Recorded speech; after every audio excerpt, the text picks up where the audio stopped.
It is a very impressive building, first and foremost. The dimensions and the height and the space and the air, it's so impressive, and it's very different to what we had previously.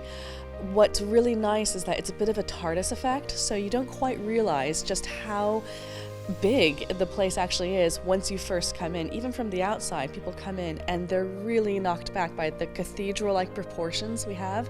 But then you have all of the records and all of the storage and the cleaning facilities, conservation, digitization, in addition to the outreach and events areas, the lecture theater that holds 200 people, the seminar rooms. So it's just such a multifaceted space, and it's super important because it attracts a whole host of people to the archives who may not have normally visited us in the past and had no reason to.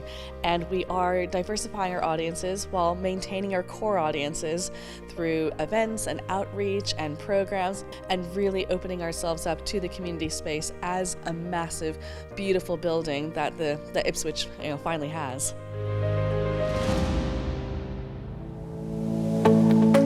The Rural Coffee Caravan exists to help address the causes and symptoms of loneliness and isolation in rural Suffolk. And we do this by sending out 4 mobile pop-up cafes stroke sort of information hub to create a really welcoming, warm, non-threatening, open to everybody coffee morning or afternoon. And people come along, meet their neighbours, spend time with their neighbours, make new friends. Suffolk Archive Trailer on Tour is a fantastic resource that we can have visit with us in the villages, because it brings history to them. They don't have to go and find it. And it evokes shared memories, common memories, so it's a talking point for them. And they love reminiscing. And so to actually see resources, artifacts, that kind of thing, and chat about them, it's lovely to see. So it's hugely useful for us. Special Delivery was an intergenerational project. Its aim was to unite different generations through a shared exploration of the art of communication, and we drew inspiration for that from documents held by Suffolk Archives. We had paired up a number of primary schools with corresponding residential care homes, and we had selected from Suffolk Archives collections of letters. So we selected some of these letters and we shared them with the groups of school children and with the adults, and through that we then made different interpretations of those letters and explored them more deeply when the children visited the archives. In the words of a 9-year-old who visited the archives, who went there saying, "I've never been here before, I don't know this place," came out saying, "They're really important, aren't they? Because not only do you learn about your past, but it helps you understand your future." When we were at the hold, we got to see some old documents and got to find out a bit about our family and the past. And we also got to go in the theatre and watch a film, and it was really fun. Before I came, I didn't even know what an archives was. I saw loads of books and history and loads of paintings, and it was really nice when I went because I love all the activities and the people. That is a really good place to learn a lot of stuff, because they've got a library room and that, and you can learn where people used to live in your house and that when it was built. It's important because not many young children might not get the chance to, and it's good to learn about the past and just to meet new people as well. Picture Books for All as an exhibition was a project that my colleague Rob Ramsden and I decided to work on. Knowing that the hold was going to be built here, we knew that the Cowes archive was going to be here. Cowes, W.S. Cowes, was a printers based in Ipswich. They started in 1818 and closed around about 1988, 89 sort of time. And they were responsible for bringing Bar the elephant to the UK, printed Orlando the cat, and went on to help establish Puffin Picture Books with Penguin Books and Noel Carrington. The private view went really well. There was lots of people attended, and one of the really special things was having some ex-Cowes employees come to the exhibition. Having a gallery space at the Hold is really important because it widens community impact.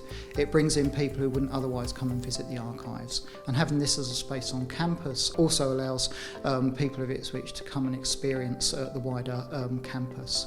And also with an exhibition like Picture Books for All, it can bring in people from further afield as well to help showcase what Ipswich has to offer.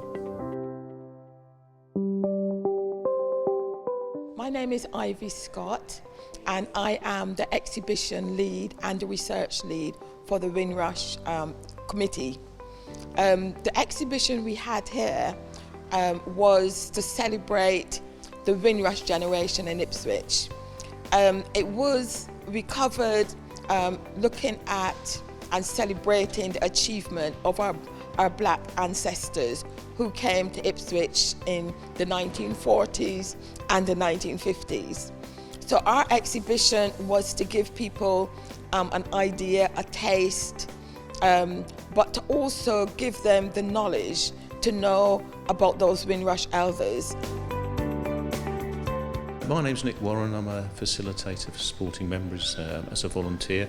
It's a charity that was set up about 4 or 5 years ago. It originated in Scotland. Its main aim was to help people over 50 who suffered from either loneliness or some cases dementia and depression. So the idea was to get people together to sort of have help with their social isolation, bring people together to talk about sport, to talk about their memories, to bring memorabilia in so that sparked conversation. The Hold has been absolutely vital in actually providing us with a base, and they've hosted us for well over a year now post-pandemic.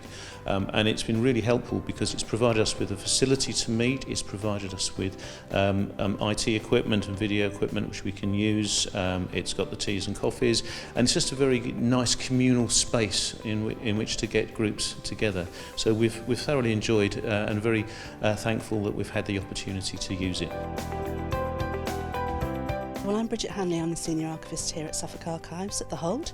I manage a small team of archivists, and we manage all the incoming material, of which there is tons now, but we have plenty of room to put it in, so that's really great.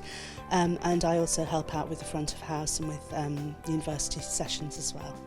We've got 86% of the archives here now and 14% at Bury, so this is very much the largest collection, which I think is a benefit to searchers because, you know, they're then looking at things that they can pull in from different collections, and we have a lot more open access now, so people are able to browse a lot more of our printed collections than they used to be able to. At Gatwick Road we were very limited to the amount of space people had to browse the printed things, and I think in Suffolk the printed collection and the archive fit so well together. You can sort of get the whole picture by looking at both those types of sources on any given subject. So I think that's been really brilliant as well. We have now a modern facility. It's well equipped in terms of bench space. It's flexible in how we can move the tables around, so we can make smaller tables and larger tables. We have, importantly, better extraction equipment, which enables us to use chemicals more safely if we need to use them. So I'm hoping that we'll be able to share our work both in reality with people coming and actually doing some of the work, but also perhaps, you know, putting it online and sharing it, you know, blogging about it, so on and so forth. But importantly, I think it's about having people come in and actually volunteer here, and we'll be able to have more of that in the future. I am Leanne Durrant. I volunteer here at the Hold because honestly it's one of my absolute favourite places. It has a variety of so much that you can do here, from helping with the archives to doing fun events to helping with kids to introducing kids to history, a little bit about their own history in the community and things like that. And there is just so much to do, as in meeting new people, learning people's backgrounds, and even finding a little bit of yourself here. So We Have to Move On began with Sandra Ball contacting my colleagues at Suffolk Archives about a memoir that her grandfather had written, and he lived right here in Palace House Stables during World War II, having left Nazi Germany because the family was Jewish. And so that started the ball rolling, no pun intended, for a fantastic project that looked at all the refugees that lived in and around Newmarket. So Suffolk Archive was absolutely key to this project.